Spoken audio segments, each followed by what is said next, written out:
for today's video, gagawa tayo ng glutinous rice flour chiffon cake. So, ayan, at ipapakita ko sa inyo kung paano siya gumawa.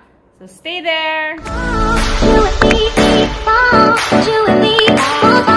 Here, 1/4 of cream tartar, 1 pinch of salt, and this is 70 grams of glutinous rice flour, and 50 grams of white sugar or custard sugar, and this is milk. I used fresh milk instead of full cream milk.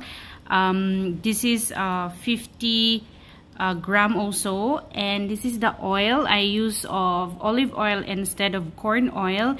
This is 35 gram. So that's it, our ingredients. So we have 3 eggs, so separate the egg yolk and the egg white. So this is the egg white and this is the egg yolk. So yes mga auntie, ito ang ating procedure. Put the oil, and after the oil, ilagay nyo din ang ating milk, and then mix natin siya hanggang sa ma-fully cover yung oil niya.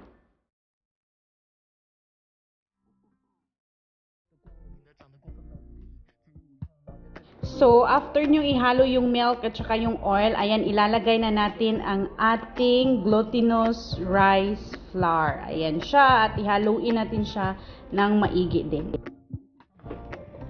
After natin haluin ang ating glutinous rice flour at oil and milk, ngayon ihaluin na natin ang ating egg yolk. Ayan, ilalagay natin gradually yung egg yolk at i-mix natin siya.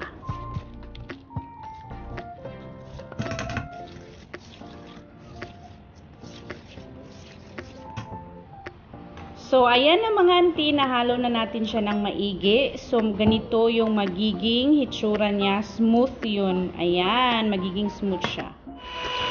So, ayan mga auntie, this time, ang gagawin na naman natin ay gagamitan natin siya ng mixer. Ihalo natin yung ating cream tartar doon sa ating egg white. Ayan, at tapos ihalo din natin ang ating pinch of salt. And then, gradually, ilagay din natin ang ating sugar. Ayan, unti-unti mo siyang ilagay yung sugar. Ayan, hanggang sa maging foamy siya.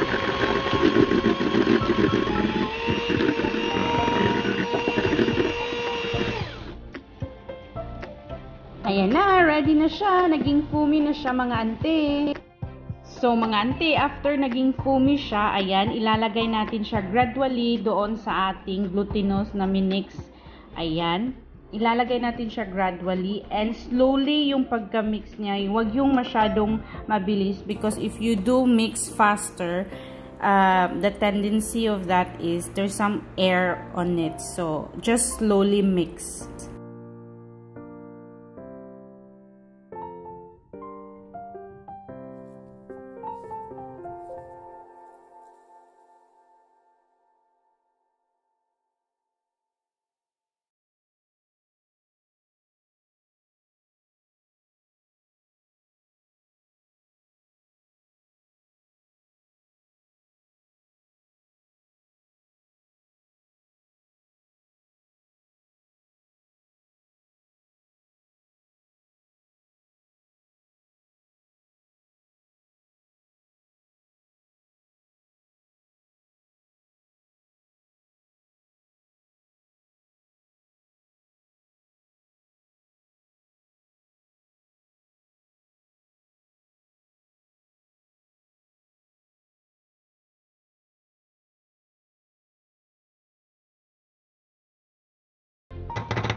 Ayan mga auntie, before nyo ilagay sa oven, i-preheat nyo muna yung oven nyo. Ilagay nyo siya ng 150 degree. Ayan, 150 degree, at saka ilagay nyo ng 10 minutes muna.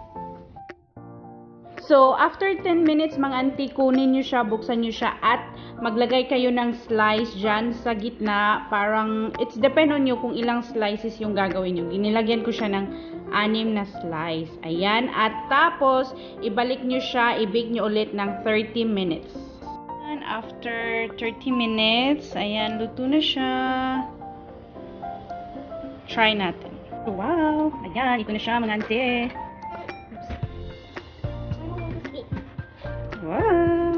Look at guys, look at mga auntie. OMG, so good. Yummy.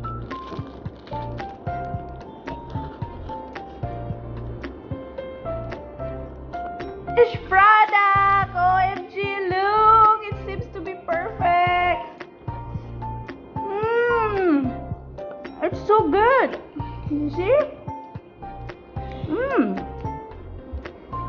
Yummy, yeah? Yeah, it's very yummy. So good.